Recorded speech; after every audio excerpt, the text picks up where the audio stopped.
C'est donc sans allégeance à un parti politique que la MSQ tente de promouvoir la souveraineté sous un jour nouveau, avec le dynamisme du 21e siècle et l'énergie de la jeunesse qui se doit de la supporter.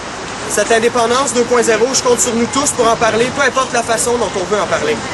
Et cette énergie, ce dynamisme, il se représente bien chez mon ami, mon collègue Anthony Fortin, que j'aimerais que vous écoutiez quand il représente ce dont on parle au MSQ dans nos soirées festives.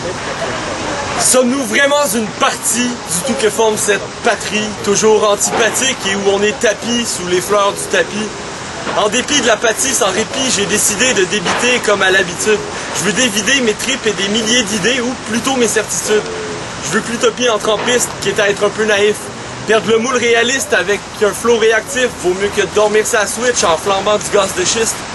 J'ai le sentiment indubitable que ma langue est mon habitacle et que si je parle avec tact, en freestyle ou en spectacle, j'assène les mots contacts avec un flow compact, je serai peut-être un obstacle à ce pays toujours intact. Car le déraisonnable est parfois rationnel et notre idéal est bel et bien réalisable. On se croit confortable dans ce conformisme qui met la table pour l'hégémonie d'une morale artificielle, celle qui nous accable, d'un cynisme inéluctable, manque d'action détestable, distraction délectable, déstabilisé par l'érable, rentabilisé sous la table.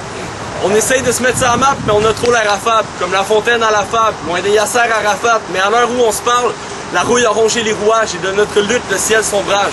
Par conséquent, j'enrage contre cet âge du pillage. On pose des barres à notre cage. Il est temps que le peuple bouge ou qu'il sécrète un plan B, car quand la feuille d'érable est rouge, c'est qu'elle est prête à tomber. Merci. Bon. Je me présente François Saint-Louis. Ben, vous venez de vous apercevoir pourquoi au MSQ, on a viré un petit peu, on a tourné un peu notre organisation sur les jeunes.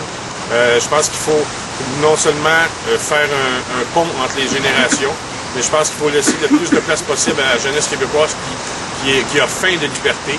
Et je convie tous les groupes, tous les Québécois, toutes les Québécoises, tous les militants le 29 octobre prochain au carré. Après, ils vont avoir les informations tantôt qui vont suivre.